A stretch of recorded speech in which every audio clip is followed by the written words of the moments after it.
Hi, Alexa here. I'd like to share Welcome to Norway, a segment I designed on Medal of Honor Above and Beyond, focusing on edge cases that allow forgiving, uninterrupted experience in a linear campaign level.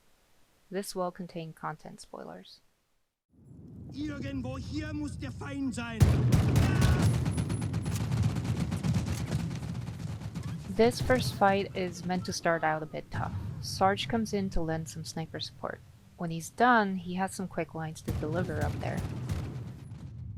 Welcome to Norway, Lieutenant. I have our supplies up ahead. Follow me. But he has another more important narrative moment coming up ahead, and the environment doesn't lend itself to gate the player from rushing ahead. If they're close to the next narrative scene as the fight ends, he'll just skip the short dialogue and move up.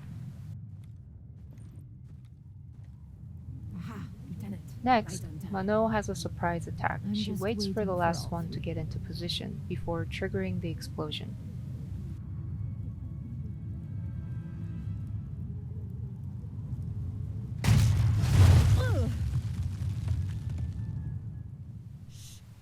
What if the player shoots?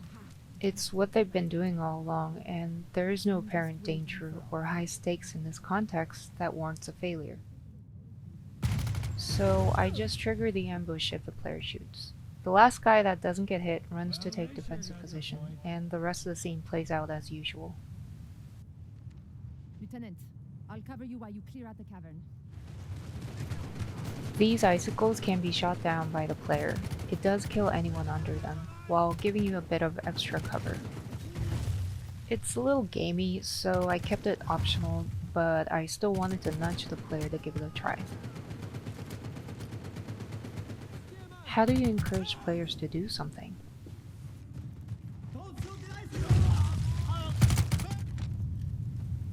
Some people speculated that this type passage is for loading assets, but it's not. I just like the tight and cozy. Looks like he fell for our little ambush. I tried hard not to take away player movement as much as possible, but this dialogue ended up a bit longer than I had planned. Any remaining troops.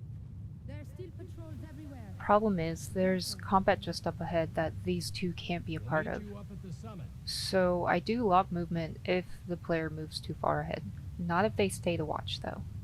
You know, I meant to say this earlier, but I really like your hat. Thank you, Sergeant. So this guy actually has a big role here. He ended up being the reason why the bridge is damaged when the player crosses it. That meant I had to make sure the skid of him falling through played no matter what, and that meant he had to be invincible. Having him run in as the player approaches the bridge gave the player too much time to shoot at him and notice that he was invincible. Having him in position in plain sight meant he had to be shooting the player. Since I wanted the player's full attention when this guy plays a stunt, I rearranged the environment so that the player and this bad guy will likely not see each other until the player is past the previous fight and at a good angle. Player walks in trigger, stunt plays out. From some angles though, the player can still see this guy from afar, so I still have the scene start if the player hits him. The assumption was if you hit him, it meant you could see him do the stunt. You don't have scoped weapons up until this point, so for most it'll seem as if he'd taken damage, but not enough to die instantly.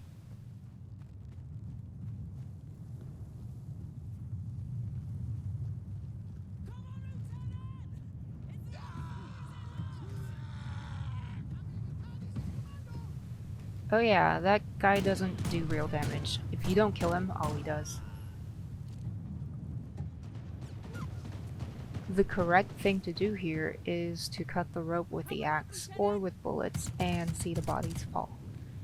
It can be a hard ask when the player has been conditioned to shoot at every moving thing and there are a lot of moving things coming towards you. Not seeing the bridge collapse would suck, and making the player cut the bridge after eliminating everyone would be anticlimactic and pointless. So if the player starts killing the guys that cross, I just collapse the bridge for them. This way, I can give you the epic ending without breaking the flow. And that's it for this segment. Thanks. Hope you enjoyed it.